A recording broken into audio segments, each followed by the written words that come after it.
Tara na't ating pasyalan ang aming munting taniman. Ito guys ang aming margoso o ampalaya na F1 mestiza. Yan ang mga bunga guys. So dito lang namin tinanim sa mga sako at linagyan namin ng lupa.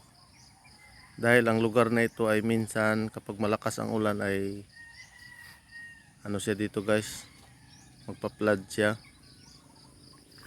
So ito hindi naman apektuhan ang mga pagbubunga nila kahit sa sako lang nakatanim.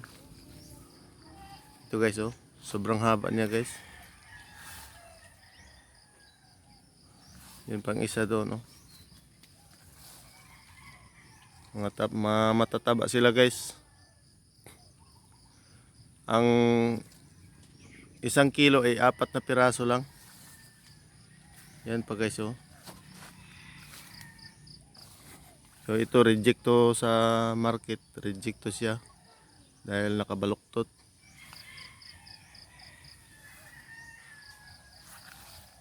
Yan guys, tiyaga-tiyaga lang guys. At dito upang maiwasan ang mga fruit fly, ito may ginawa akong trap. Ayan na isa, papasok na siya yung isa.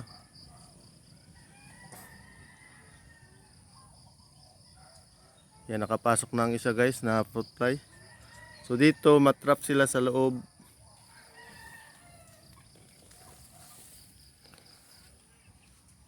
So kapag pumasok sila dyan sa trap na ginawa ko, hindi na sila makalabas guys. So yan, yung sa loob, yung nasa loob, tila yan na nilagyan ko ng methanol upang ma-attract ang mga fruit fly. At ito na ang mga nahuli guys.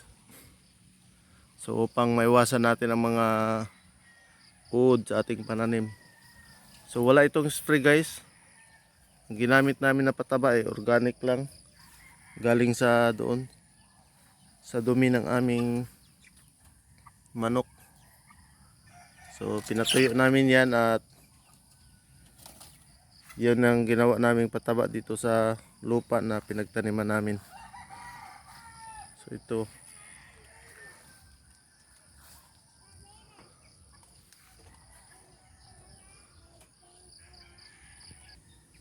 So guys oh, sobrang dami ng bunga guys. Yan. Yung mga malalaki sila. Yan pang isa oh.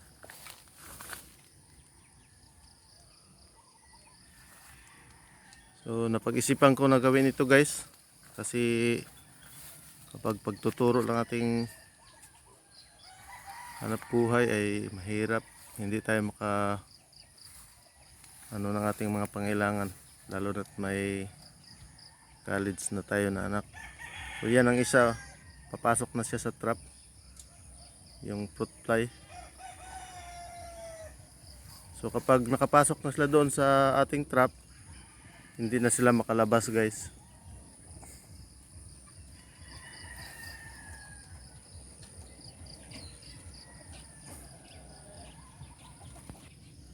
Yan si Mrs. guys, nag-alaga ng aming manok. So at hanggang dito na lang guys. Sana may natutunan din kayo na kayo din ay magtanim din kahit maliit na space lang sa ating bakuran. Pwede nating pagtamnan.